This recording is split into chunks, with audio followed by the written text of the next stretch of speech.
Hey y'all, it's Alec, the Road Warrior Prepper.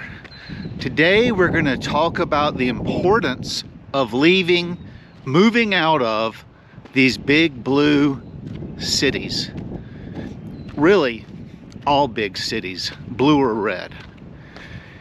And the other night, I live in campgrounds, and for those of you who don't know, my wife and I have been living full-time in our motorhome on the road, and this is kind of why we did it. And I'll tell you our story.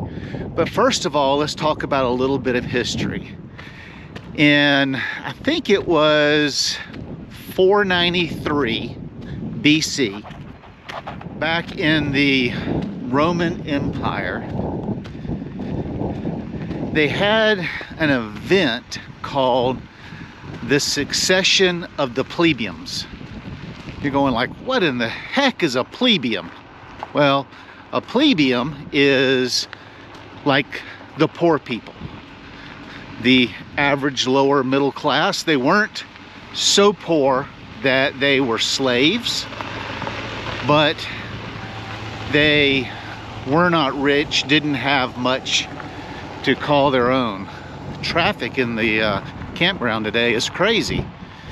Here comes another truck.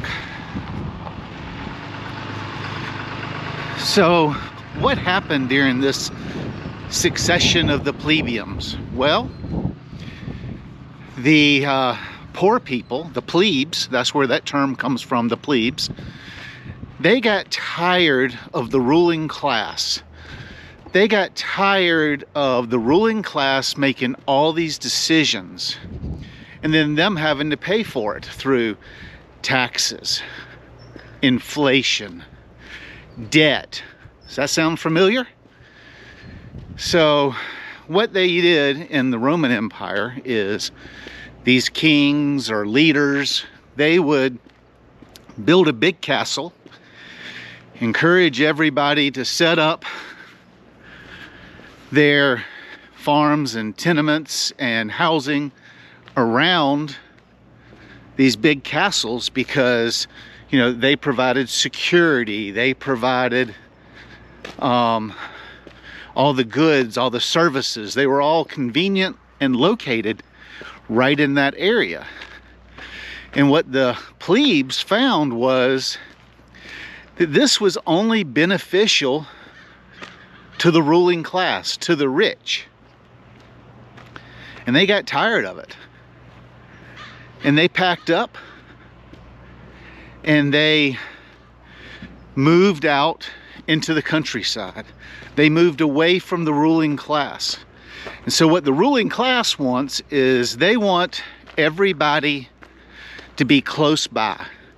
If everybody's in a general area, then they're easier to control.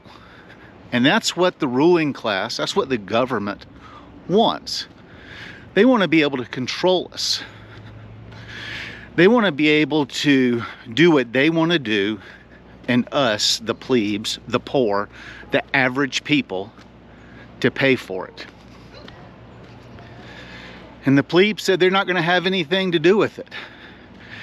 And they moved away from the castles.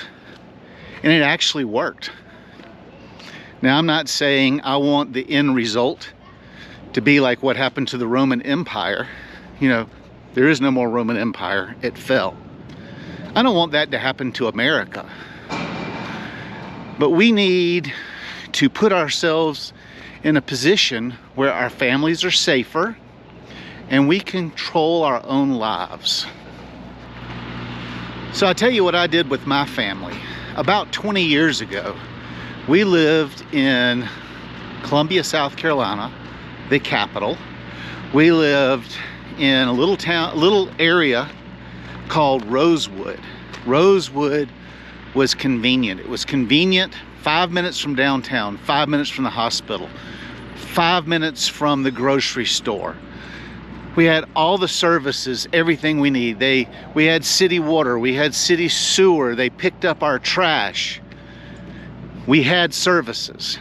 But because of what everything cost, I had 6 children in an 1,100 square foot house. We lived on 1/3 of an acre. We weren't allowed to have chickens. We really weren't allowed to have a big garden.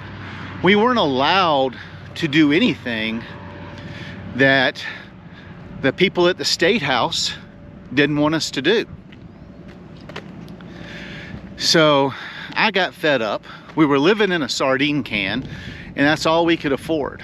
You know, for those that are new to the channel, I'm a retired cop, so I didn't make a lot of money, and I was supporting 6 children, a stay-at-home wife that homeschooled our children, and it was tough.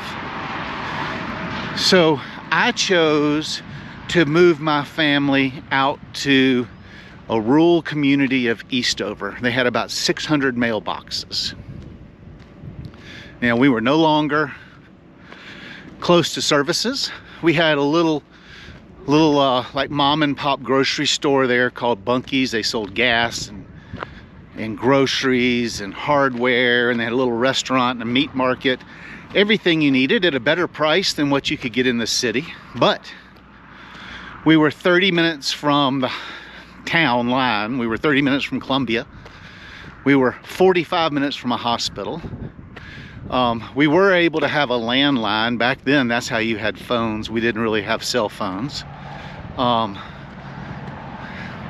But where you could get internet in town, you couldn't get internet out there. You couldn't even really get anything but the slowest of slow dial-up. So you had to sacrifice to live out there. But what did you get? I was able to build a 2,500 square foot 5-bedroom house. We had 5 acres. We lived on a pond, an 18-acre pond. That's, in some communities, is called a lake. So we had access to fresh fish. I had land where I could put animals on. We had chickens, we had goats, we had sheep. We grew a victory garden, we canned food. It was inconvenient because I had to leave 45 minutes earlier to go to work. But living rural, away from the ruling class, we were able to provide ourselves a more self-sufficient, a better life, and live on our own terms. So you go, if you had all of that, then how in the hell did you end up living in a 32-foot motorhome with no land, no storage, and not as much control over your food? Well, I'll tell you, one thing about big cities is they grow. And I'd put all this time and effort into building this homestead, providing for my family, giving my kids a wonderful place to grow up, to have the city move to where they were no longer 30 minutes or 40 minutes away. They were 5 minutes away. And then they started making rules like you couldn't have split-hoofed animals. It means no more goats, no more sheep. We would have people from the city who were regular city dwellers, because we were so close to the city now, moving out into our community. And they started trying to make laws. They would complain about, oh, you know, when the goats are in heat, the male goat puts off a little bit of a bad smell.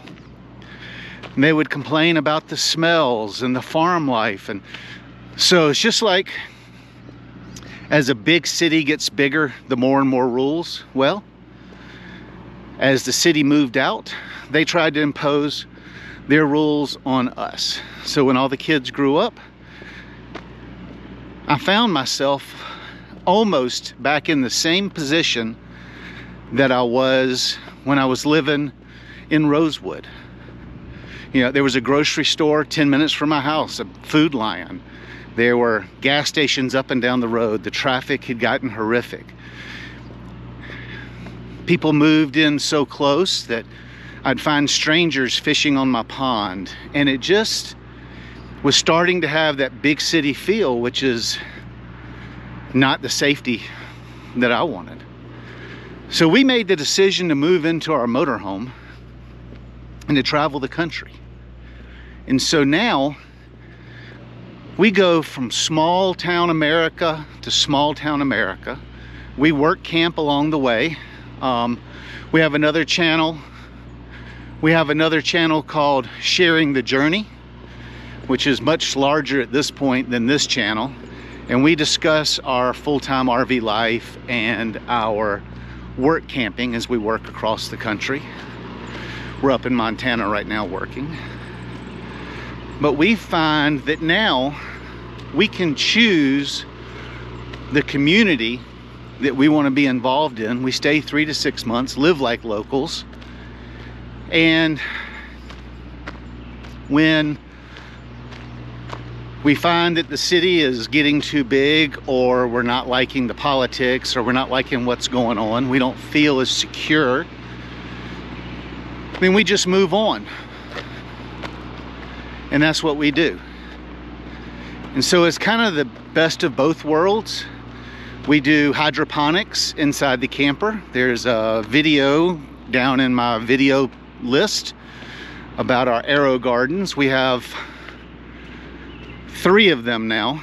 And you know, this summer I'll do a couple container plants. We'll do some tomatoes and cucumbers and squash outside using 5-gallon buckets. I may do a video on that. But we find that this lifestyle gives us the balance that we need.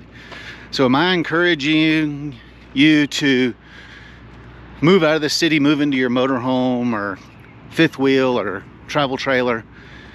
No, there's enough people on the road. It's congested enough out here. But what I am encouraging you to do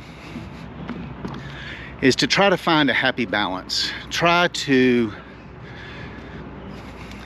you need to move out of the cities for your safety.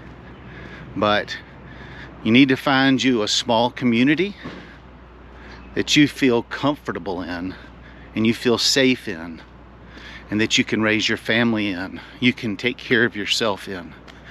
Now, there are disadvantages to both the lifestyles, to living in a rural homestead or living in your motorhome like we do. But I find that the disadvantages strongly outweigh the advantages to living in these big metropolis cities. I find the freedom of the road and of the small community better than living next to the castle as a plebe. So anyway, I hope this helps you understand